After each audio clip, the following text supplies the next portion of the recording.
All right, I am going to film a video putting my tarot room back together because the expo I just went to read tarot asked me to bring my own table. So I did. Now I got to put it back. Hello, YouTube. Okay, so hopefully this is not going to be a complete mess. What I'm trying to do here is reset up my table. So my camera keeps going foggy and I have no idea how to fix it. Okay, so I'm just gonna put my my cloths back on my table. I've already oiled my table a little bit with a little blessing oil. It just smells good and it's good for the wood. This is kind of a pad. It's just a plain white. It used to be an old cotton sheet. And this is also kind of just a base layer. Sometimes I use only this, but I'm gonna add another pretty scarf on here to make it look nice. Something springy maybe. Like that. Yeah, let's do that one. Nice big kind of begonia looking flower. All right, I always bring with me this big crystal. This is just an old crystal that I've had for a really long time. I think it's from Louisiana. It's just quartz, big stone thing. When I take it with me to put on my table, one of the things that is great about this is nobody's going to pick it up and put it in their pocket. Because when you're doing readings, you have to get up to go to the bathroom. It's just a good idea to stand up in order to save your back, give you a minute to process all the stuff you've been doing. Hang on, let me check, see how the video is looking. Okay, cool. So the little metaphysical fair that I went to on Saturday is about twice a year. The local Unity Church does metaphysical nights, and they ask local readers to come in, local metaphysical shops, bring books and bags and rocks, and it's jewelry. There was 6 or 7 readers of different types. There's a Reiki healer, oracle readers, crystal reading. I didn't even get to know everyone. I always, as soon as I get in, if the coordinator is there, I say hello. Whoever's around my table, I try and be kind of sociable and, you know, give my card. You know, try and remember the names of the people that are next to you, because your neighbors can be your friends. They can be handy. Now, I wouldn't bring this with me, but this is always on my table. It's just a little lamp that helps me see. But it's also pretty. It looks nice. Let's see. Oh yeah, great. You can see everything. Okay, just let the wire hang. And let's see what else we've got here. My coffee cup. When you're going to read in public, bring something to eat, something to drink. You're going to get hungry and thirsty. Sometimes it can get busy. It wasn't that busy this time. Last time it was really busy. But I have plenty of time to go, you know, stand up, go to the bathroom. I do, when I'm going somewhere else to read, like to bring a little black salt. I do a just a kind of little blessing. I circle my table and I bring in north, south, east, west to, it's just little ritual, right? So bring the black salt for that. And I try to make sure that I have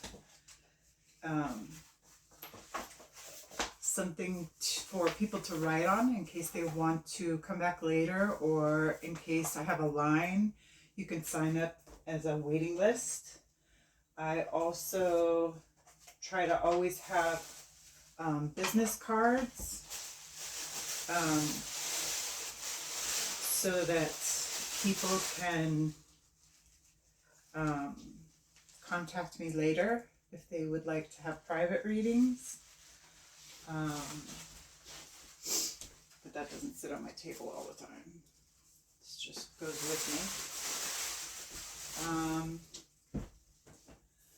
I always have a tip jar because if you want to give me a little extra, that's great. If you don't, that's fine too. I always have Kleenex because tarot reading can be emotional. I use Florida water in lieu of hand sanitizer. It's basically made out of an alcohol base, and it smells good.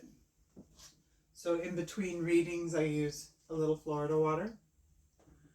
Let's see, what else do we have? Okay, you want to have a little bit of signage. I have a little light up thing that's still in my trunk that says welcome. Tammy Pie, Tarot Readings. This is clear how much I'm charging. This is a fair price, so it's going to be very short readings. I'm just trying to basically give people a taste of tarot reading. And then on the other side, be right back so that people know you haven't just left. And you will be returning. So that's cool. So a little bit of signage, nothing too huge because usually they don't have very much space. The coordinator lets us know there's a 6 by 6, 6 feet by 6 feet space.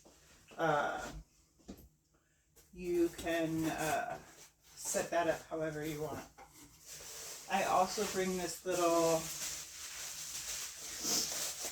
it kind of looks like a crystal ball, but it really isn't. This comes from some of my vintage glass collection, and it has little battery powered candles in it.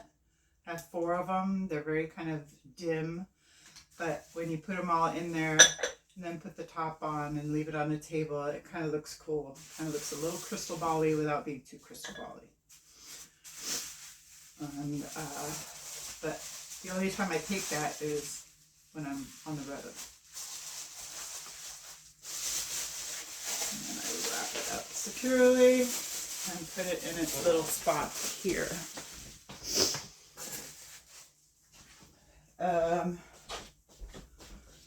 What else did I take? It's good practice to be presentable, to be clean, to have your hands be clean and well-groomed, because your hands and your face are your first impression. That's what you're very close to people. So I don't know if that's obvious or not, but you know, little hand lotion, make sure your nails are clean, that kind of thing. Also, I find that it's better not to use overwhelming scent. It's a metaphysical fair, so there's going to be some, you know, smell involved, but you don't want to overwhelm the space, because already you have just put all my little trash in here. Already you have incense and you know, Reiki healing and stuff going on. and you don't want to infringe your smells on that kind of thing. Okay, of course, I never get out of a metaphysical fair without buying something. I bought T. Susan Ching's Living Tarot. It was nice to have something to read. I find that in this day and age, a lot of times people are scrolling on their phones, and that is to me a little off-putting. Like, people don't want to approach if you're scrolling on your phone. But if you're sitting there reading a book, it's easy to kind of look up and have a welcoming smile and let them know it's okay to come on in, right? So I don't take this with me, but I'm putting my regular altar space back together. These are pictures of my son with some objects that I use to kind of communicate with him. I like to have these coins on my table. And what else? What's missing? I'm going to keep the little owl. I really enjoyed having this little owl as a kind of friend. I like having my grandmother with me on the table. And I don't need Kleenex because I'm not going to cry, but let me tell you, people cry. Sometimes they cry just as soon as they walk up to the table. So I'm going to show you this kind of an addendum to everyday carry, right? So this one I didn't actually take. I was going to take it, but this was a tiny sparrow tarot. What I did take was Moon Baby Tarot. Should I show these? Yeah, might as well. I took 3 decks with me. You know what? I'm going to put them on the table, and then we'll switch the camera over and show you the decks. I took Moon Baby as my RWS. I took the full-size LightSeer's as my kind of approachable, non-scary deck. And I was going to take my regular Thoth, but I couldn't find it because I'd left it up front. I did the everyday carry tag. So instead of the regular Thoth, I took the Asherah. I think this is Asherah. I'll look it up, but I'll show you some of the cards from this. It's Thoth, but it's a little more approachable. And then I took the Tarot of the Sevenfold Mystery. But I didn't end up using it. I just ended up kind of playing around with it in my downtime. Okay. And I'm going to put my Heart Aligned Oracle back on my table because I miss it. It's my security blanket deck. Okay, so that's it. I also, and this is just me, I also always bring this blanket, this quilt, because it sits on my chair, and even though the chairs that I'm using over there are their chairs, if I put this blanket on it, it's like a magic blanket. It makes it my chair. Right? So it's just a way for me to center myself. It's kind of comfort.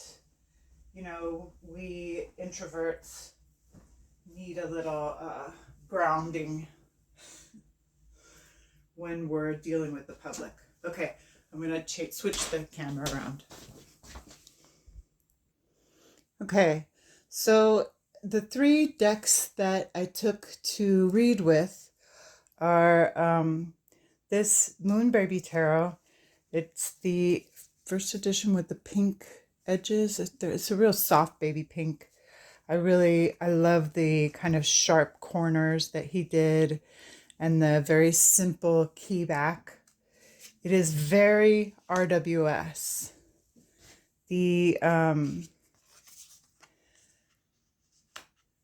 A lot of the people where I live are Latino. Like a lot of the people, way more, there's way more Latino people than there are white people.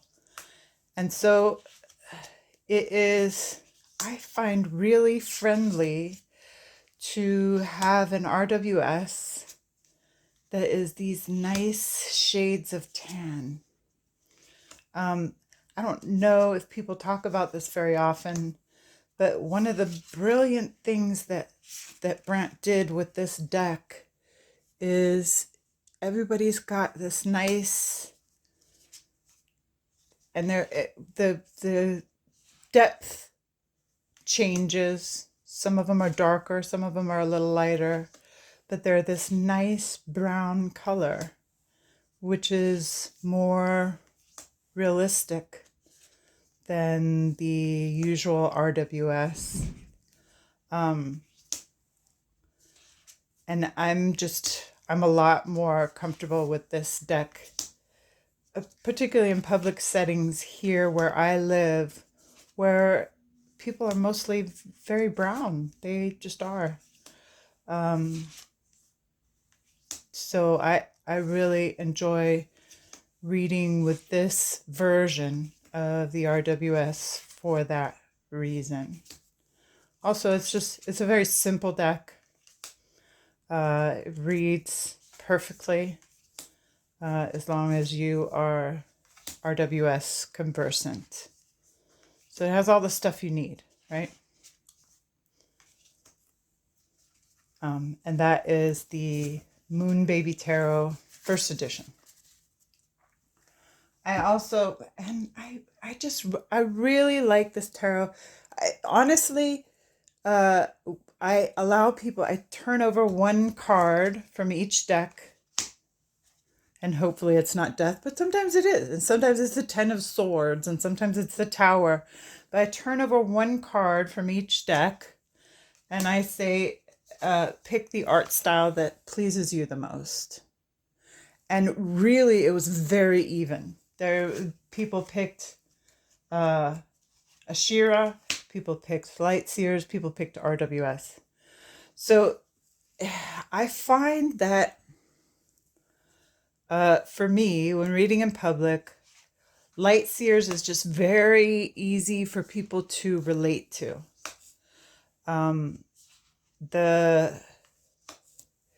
Even strange cards like the Page of Cups.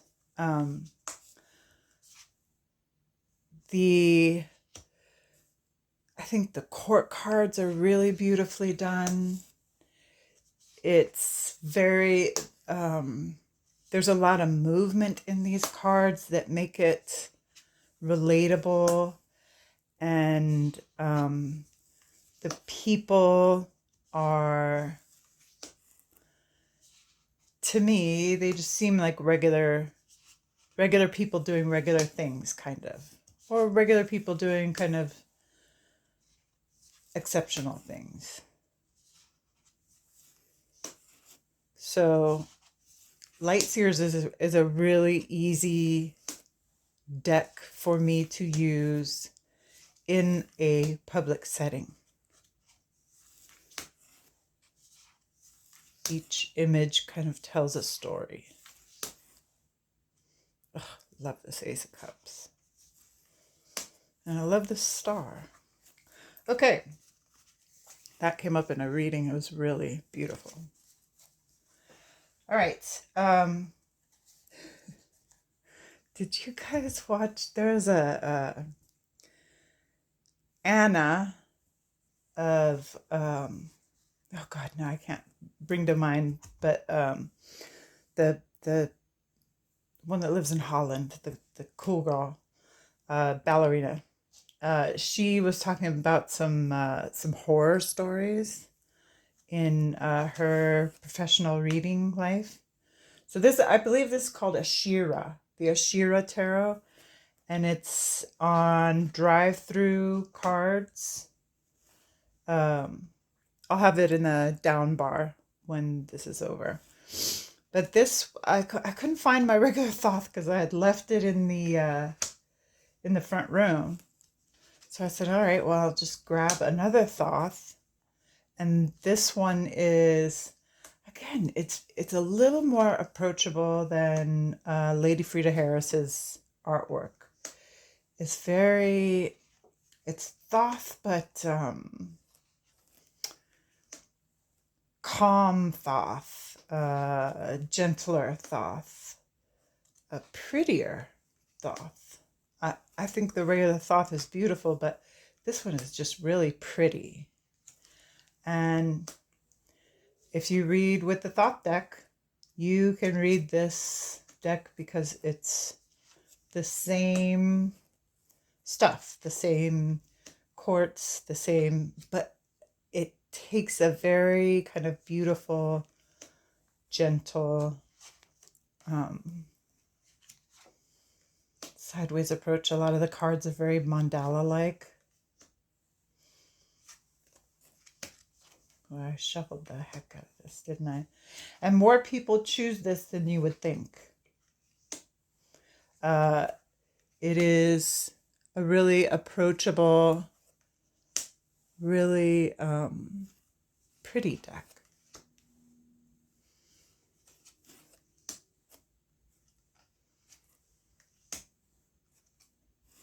That card came up. So yeah, that one came up. All right. And yeah, so I was just doing 5-card readings, 3 to 5 cards, but they always end up being 5 cards. Sometimes they even end up being 6 cards. And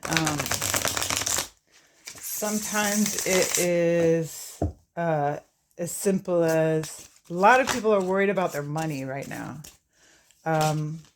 They're worried about, am I going to get the job? Am I going to be okay financially? So many of the readings were about that. Some readings are about a death in the family. Some readings are about a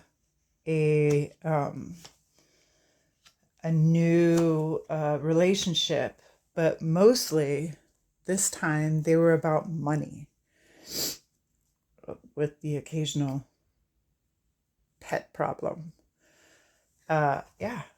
And so I do this little 5-card spread. Started out with 3 cards. If 3 cards is enough, I can stop there. If they want to a little further explanation about something, and even further, we can go this way, or we can just do like this 5-card. It's like a truncated Celtic cross without all the stuff on the side, right?